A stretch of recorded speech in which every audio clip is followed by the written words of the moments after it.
ada di sebelah nih, apa kabar Yang? Halo Vina, apa kabar? Stay healthy, stay safe semuanya. Baik-baik aja, kita semua stay di rumah pemirsa. Seperti Vina juga kan, stay di rumah? Betul sekali, saya ada di Silver Spring, Maryland. Tentunya meskipun di rumah, tetap siap menghadirkan She Magazine Sharing and Empowering yang menghadirkan isu-isu perempuan. Dan sekarang juga spesial mengenai COVID-19, seperti apa warga Amerika menghadapi pandemi ini ya. Gimana Ian, di Washington DC udah lockdown alias stay at home order ya? Sama seperti dengan Maryland, juga dengan Virginia, dan juga Washington DC, kita hari ini sudah mulai yang namanya stay home atau by order. Udah istilahnya sebenarnya nggak takut sekali ya. Maksudnya bukan takut-takutin jadi kayak lockdown, tapi tetap itu adalah diharuskan. Dan itu by law atau dipaksa atau dengan hukum, kalau bisa kita keluar kita akan kena denda ataupun juga kena paksaan untuk bisa masuk penjara sebenarnya. Jadi emang udah serius sekali di sini. Yeah, of course we don't want that to happen, makanya kita stay at home aja, alright? Nah pemirsa, langsung aja kita awali She Magazine dengan News Flash. Sony Pictures menunda peluncuran Ghostbusters Afterlife dan film Marvel Morbius ke tahun 2021 akibat pandemi virus corona. Kedua film itu tadinya akan dirilis pada musim panas tahun ini. Billie Eilish, Mariah Carey, dan masih banyak lagi menyanyi dari ruang tamu mereka dalam iHeart Living Room Concert. Konser amal 1 jam untuk menggalang dana bagi mereka yang terkena dampak krisis virus corona. Elmo, Rooster, dan Cookie Monster ikut ambil bagian dalam menjaga kesehatan anak-anak di tengah pandemi virus corona. Lewat video yang catchy, mengajari anak-anak untuk cuci tangan yang baik dan benar. Aku udah lihat tuh videonya. Jadi si Elmo ini ya, dia tuh kan punya lagu yang terkenal banget dari dulu namanya Brush Brush untuk ngajarin anak untuk brush teeth. Tapi sekarang karena pandemi virus corona diganti jadi washy wash, jadi wash wash washy wash wash wash. We like to watch the video karena aku punya 2 anak kecil kan, jadi it's very good, very helpful. Bagus sekali, karena memang itu juga mendorong untuk masyarakat juga ikut aktif dan memberantas virus pandemik atau COVID-19 ini. Tapi kalau kita misalnya nggak bisa untuk nyuci tangan, sebenarnya bisa juga dengan hand sanitizer, pemirsa. Sama tapi ya, hand sanitizer itu sudah sulit dicari di mana-mana, termasuk di sini di Amerika. Iya. Jadi mereka udah hilang semuanya. Tapi sebenarnya Vin, ada beberapa upaya dari distiller di berbagai lokasi di Amerika ini, misalnya pembuat untuk bir ataupun juga pembuat untuk alkohol dan minuman lainnya, mereka beralih memproduksi hand sanitizer khusus untuk melawan COVID-19 ini. Kita ada liputannya khusus untuk pemirsa She Magazine.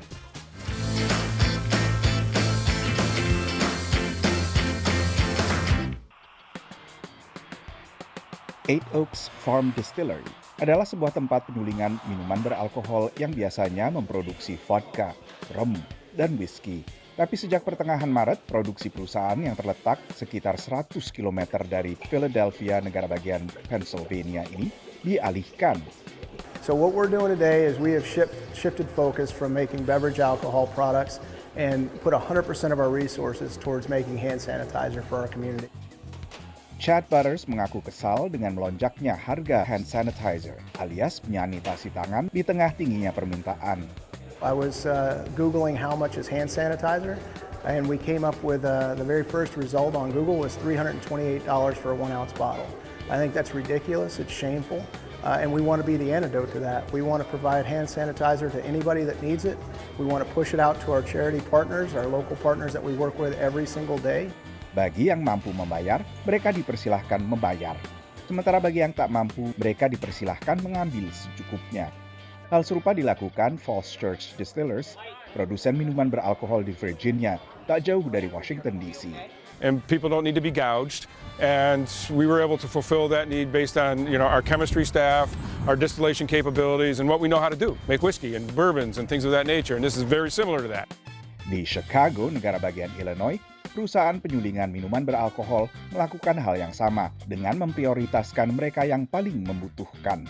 Basically, we're going to take care of all the medical professions first responders, then the elderly, and then families with kids who are desperate in need. I think anybody that finds themselves in a war, and we're in a world war right now, if they can, they step up. Untuk mengalihkan produksi ke hand sanitizer, perusahaan-perusahaan yang umumnya UKM ini memerlukan dispensasi dari pihak berwenang. Itu pula yang dilakukan sebuah penyuling minuman beralkohol di Spokane, negara bagian Washington.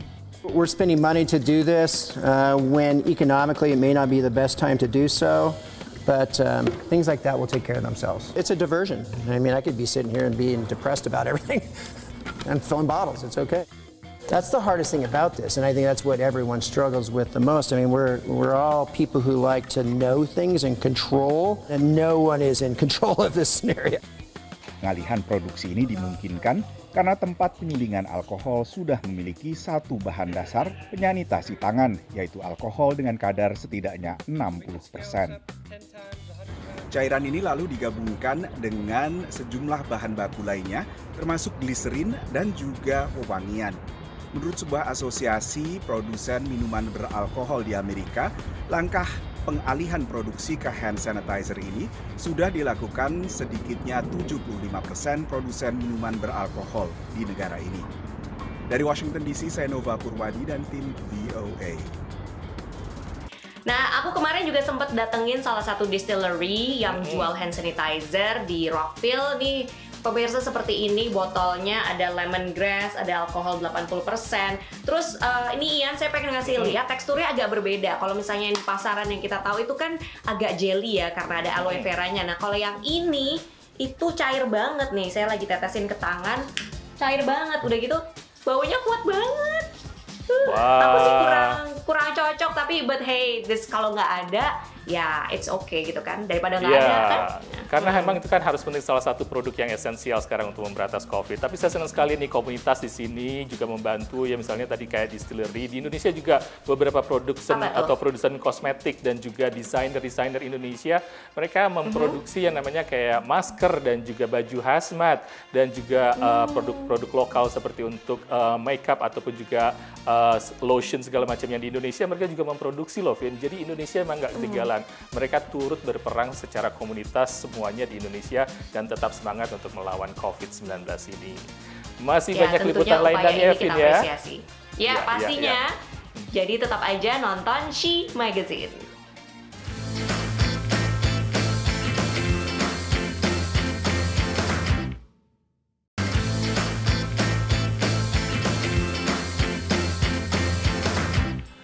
Halo pemirsa, masih di She Magazine bersama saya Ian Umar, tapi kali ini kita semuanya LDR ya. Betul. Bukan long distance relationship, tapi langsung dari rumah. Iya. Kita siaran She-nya dari rumah karena situasi pandemik ini. Betul. Jadi semuanya ada stay di rumah. Betul. Juga kan Vina kan ada di rumah? Iya, saya ada di rumah, dan nggak cuma itu, mahasiswa internasional juga di rumah karena kan kampus-kampus ditutup. Nah, ini tentunya menimbulkan challenge dan juga tantangan serta kekhawatiran tersendiri ya bagi mahasiswa internasional yang ada di Amerika. Nah, VOA punya liputannya berikut ini.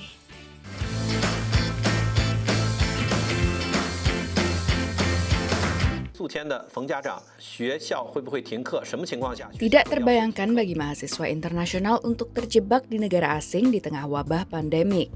他们最关心的问题呢是学校如何控制疫情。如果疫情发生，学校会不会停课？如果学生被停课了，会不会影响他们的国际学生的这个身份和影响他的学业？还有，如果万一发生大规模疫情，学生如果要是回国，怎么来处置？ Bagi sebagian besar siswa internasional, libur musim semi yang biasanya dinanti-nanti kali ini menjadi suram. 如果假期放假，如果回国的话，因为现在有 restriction， 就是回到中国之后就飞不回来了，所以学业是一方面。 Sejak memberlakukan pembatasan perjalanan, kebanyakan negara memperbolehkan warga negaranya untuk masuk, namun tidak bagi warga negara asing. Ini jadi dilema mahasiswa internasional di Amerika Serikat. Sekitar 35% mahasiswa internasional yang ada di Amerika Serikat berasal dari Tiongkok. Data 2019 menunjukkan 5,5% mahasiswa yang ada di perguruan tinggi di Amerika Serikat adalah mahasiswa internasional, dan mereka menggerakkan ekonomi Amerika Serikat hingga 44,7 miliar US dollar atau sekitar 771 triliun rupiah. Selain mengalihkan kelas tatap muka menjadi kelas daring, kampus-kampus di Amerika juga mengambil tindakan untuk mencegah penyebaran COVID-19. Dia bilang, we encourage you to go home.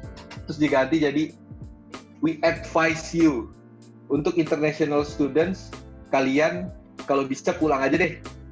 Pulang ke negara masing-masing. Tidak bisa menyelesaikan sekolah tepat waktu juga jadi kekhawatiran sendiri. Seperti Siti Juwariah yang sempat harus pulang ke Indonesia untuk mengambil data penelitiannya. Sudah selesai pengambilan data, wah ini harus balik US lagi. Ya itu kalau ditunda takut ini ketutup dan nggak bisa balik, repot. Kalau affecting my study kan nggak lucu juga kalau mundur nggak bisa bayar sendiri gitu kan karena pakai beasiswa. Namun kampus dan komunitas mereka terus memberikan dukungan. Juga ngasih info kalau butuh internet atau di sini juga ada UA campus pantry kalau misalnya butuh makanan gitu. Kupon makan kayak ada yang kesusahan makan nggak? Nih kita punya voucher $50 buat seminggu kayak gitu. Bahan-bahan kuliah juga di scan-scanin. Jadi kayak orang-orang yang nggak punya buku bisa akses. Sekolah dan perguruan tinggi di hampir semua negara bagian di Amerika Serikat telah mengalihkan aktivitas belajar mengajar mereka ke kelas daring. Sebagian negara bagian seperti Virginia telah memutuskan untuk menutup sekolah hingga akhir tahun ajaran. Dari Washington DC, VOA. Ya nggak cuma kampus-kampus aja yang tutup, Ian dan juga pemirsa. Sekolah anak saya juga udah tutup 2 minggu ya, 2 minggu kemarin. Oh iya ya. Itu kita mati gaya karena kan belum ada kurikulum untuk distance learning kan. At the time sekolah masih mikir menduga akan dibuka 2 minggu lagi, tapi ternyata pandemi ini berkepanjangan sehingga sekarang kami harus bersiap untuk distance learning. So everyone is learning. Kita masih belajar, teachernya juga masih belajar. It's hard, you know. Tapi kan ini juga kayaknya dibilang sebagai untuk mempercepat untuk ke masa depan kayaknya. Semuanya serba digital. Tapi walaupun semuanya serba digital, orang tua juga masih khawatir, Vina. Karena gimana ya, anak-anak itu karena kekurangan untuk tatap langsung ataupun juga belajar langsung. Jadi mereka agak bingung sebenarnya digital ini punya fungsi juga loh untuk membantu anak-anak itu untuk semakin giat belajar dan terstimulasi intelijennya mereka secara intelijen buat mereka. Dan ini ada liputannya khusus untuk perkembangan teknologi di bidang pendidikan seperti ini. Kita lihat yuk. Yuk.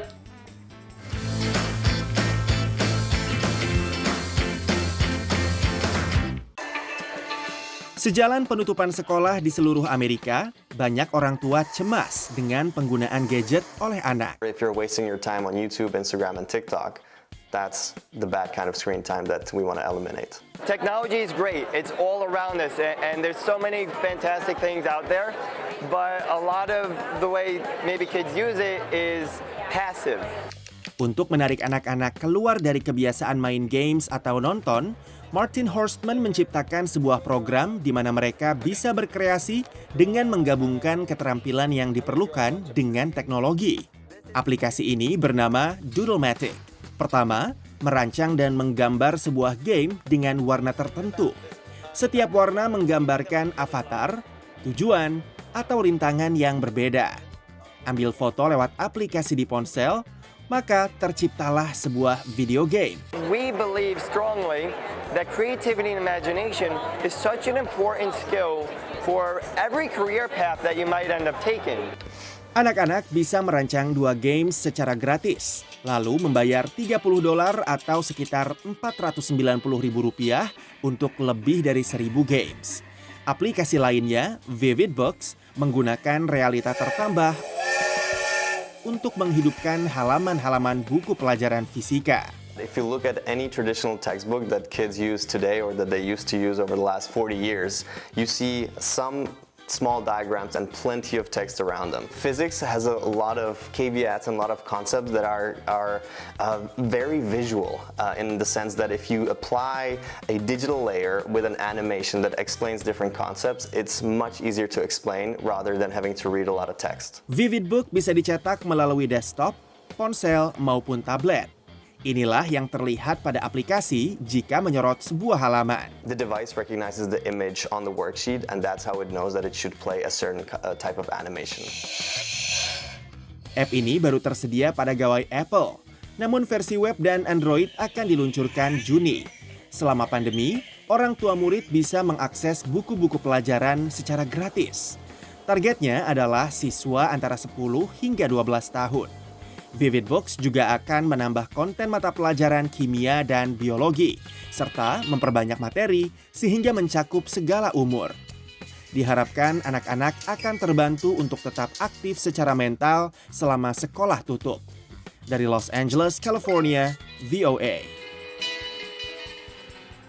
Ya pemirsa, memang teknologi ini membantu sekali ya untuk kita bisa melakukan distance learning. Nah, untuk sekolahnya anak saya sendiri itu baru-baru ini bagi-bagi Chromebook atau laptop gratis untuk para siswa supaya mereka meskipun sekolah tutup tapi bisa tetap belajar dari rumah. Beruntung ya, tapi kita juga harus memikirkan yang tidak beruntung lainnya. Misalnya di sekolah-sekolah di Indonesia yang tidak memiliki teknologi, belum ada wifi, belum ada komputer. Jadi semuanya itu butuh bantuan dari masyarakat. Dan juga untuk orang yang kerja di rumah, Vin, gimana? Nggak semuanya kan bisa kerja di rumah. Betul. Tapi seperti apa ya mereka bisa kerja di rumah itu? Karena kita akan melihat pekerja-pekerja di Amerika yang bisa bekerja di rumah, bagaimana kesibukan mereka bekerja di rumah setelah yang satu ini.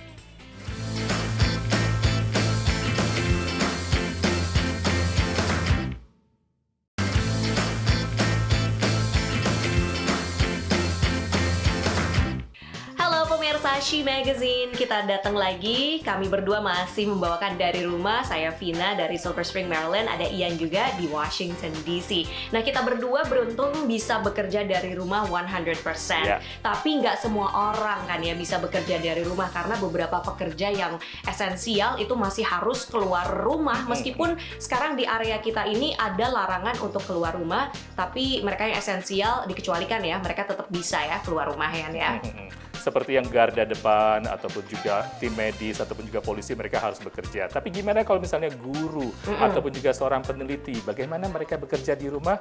Reporter Valdia Baraputi memiliki laporan yang sangat menarik berikut.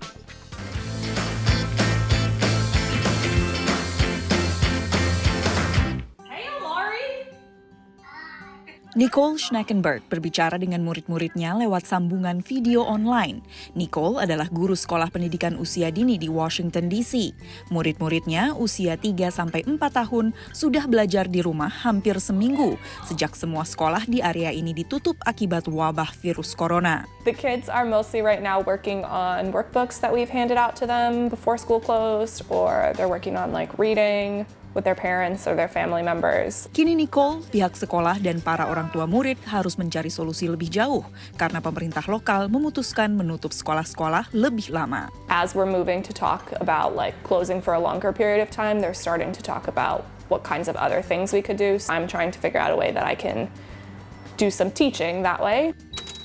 Situasi Nicole berbeda dengan Patricia Tolbert yang tinggal di rumah yang sama. Patricia bekerja di laboratorium dan masih pergi ke kantor setiap hari. I work about half an hour outside of the city at a relatively new company. We're about 75 people and we're doing cancer immunotherapy research. Because of the nature of the research, it's hard to abruptly stop. You know, we have live tissue and culture, and we have experiments that are expensive and can't just be dropped. Sudah lebih dari seminggu, warga di ibu kota AS Washington DC bekerja dari rumah. Suasana kota pada umumnya sepi, sekolah-sekolah tutup, begitupun dengan bisnis-bisnis lokal.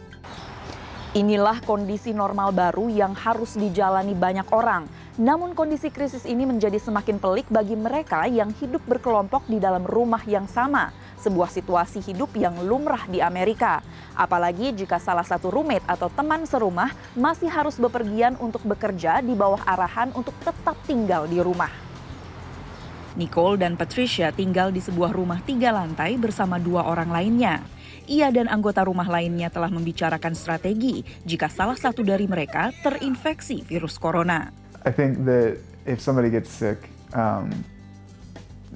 people will be prepared to help take care of them. And I think it's just mostly a question of us taking the steps to ensure that we don't get the rest of the house sick while we're doing that. Namun apa yang paling tepat dilakukan dalam situasi mereka? Belum ada arahan dari pemerintah.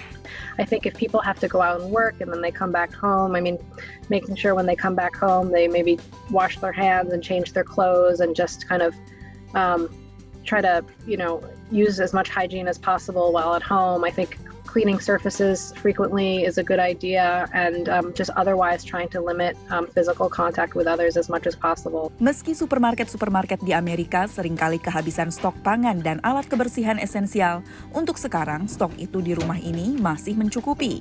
Begitupun dengan harapan wabah virus ini akan mereda dengan segera. This will pass, but we haven't weathered the storm yet. It'll get worse before it gets better.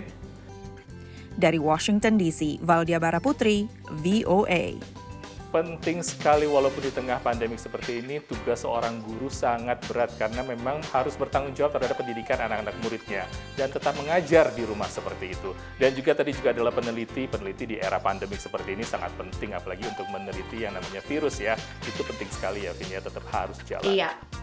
Iya, betul sekali. Nah, sekarang kita akan beralih ke dunia teknologi. Seperti kita tahu, teknologi ini juga penting sekali, seperti di era pandemi sekarang ini. Nah, ada sebuah perusahaan dari Tiongkok yang membuat robot. Nah, robot ini kemudian dikerahkan untuk membantu mengatasi epidemi. Seperti apa cara robot ini mengatasi epidemi? Langsung aja kita lihat liputan berikut ini.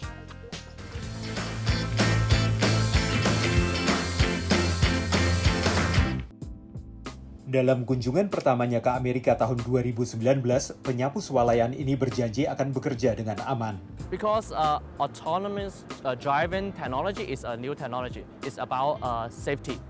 In this size, no very sharp angle you can see, so maybe people can accept it easier.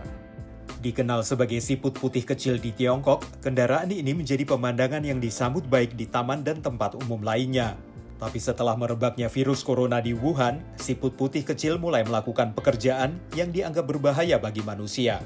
It's now deployed out to the Ho Shenshan Hospital in Wuhan, as well as 11 other hospitals around China, and was called into action to not only help clean, but also to be expanded into disinfecting. They're spraying vast amounts of disinfectant. Robot penyapu ini bernavigasi memakai kombinasi peta yang sudah diprogram dan penginderaan langsung termasuk LiDAR, laser yang memindai lingkungan yang selalu berubah. Robot milik perusahaan juga mengantarkan makanan dan alat medis dan mengangkut lengan robot yang dirancang untuk mengambil sampel dari tenggorokan dan memeriksa pernapasan. Robot semakin berperan dalam kehidupan manusia, dan robot pembersih yang juga berfungsi sebagai penyemprot disinfektan ini bisa membantu menyelamatkan jiwa manusia saat dunia sedang berperang melawan pandemi virus corona. Dari Arlington, Virginia, saya Helgi Yohanes dan tim VOA. Nah, dengar-dengar Ian, robot-robot seperti ini tuh juga sudah ada di Washington DC, di jalan-jalan. Itu betul nggak? Kamu udah pernah lihat belum? Sebenarnya sudah ada, tapi fungsinya sebelum pandemik ini digunakan sebagai untuk mengantar barang-barang atau makanan untuk delivery atau segala macam, dan juga untuk pihak kepolisian untuk menjaga keselamatan. Kayak misalnya ada kamera di mana-mana, dan ini robot ini jalan sendiri untuk memantau keamanan. Memang harus digunakan, teknologi kan sudah maju. Tapi yang penting semuanya stay di rumah atau stay at home. Betul. Biarin robot aja yang keliaran, kan nggak apa-apa kan? Robot aja yang delivery ya. Iya. Tapi sekarang ini juga selain robot ya, robot memang ada, tapi kan masih sebagian kecil. Sebagian besar fungsi pengiriman atau delivery masih dilakukan oleh orang, manusia. Nah, kita tentunya berterima kasih sekali kepada mereka yang tetap melakukan tugas-tugas esensial di tengah pandemi seperti ini, petugas delivery, tukang pos seperti, dan tentu saja petugas medis yang ada di garis depan merawat pasien virus corona depan. ya. Terima kasih semuanya, dan pasti tidak akan terlupakan jasa para garda depan ini ya, Fit ya. Betul, betul sekali. Oke, sepertinya sudah selesai dulu She Magazine kali ini yang dibawakan dari rumah kami masing-masing. Jangan lupa kalau pengen tahu informasi lebih lanjut mengenai virus corona, lengkap di situs kami voaindonesia.com. Saya Vina Muqtadi dari rumah di Silver Spring, negara bagian Maryland. Dan saya Ian Umar dari apartemen saya di Washington DC mengucapkan terima kasih dan tetap semangat walaupun kita diterpa pandemik ini, dan sampai jumpa di She berikutnya. Bye!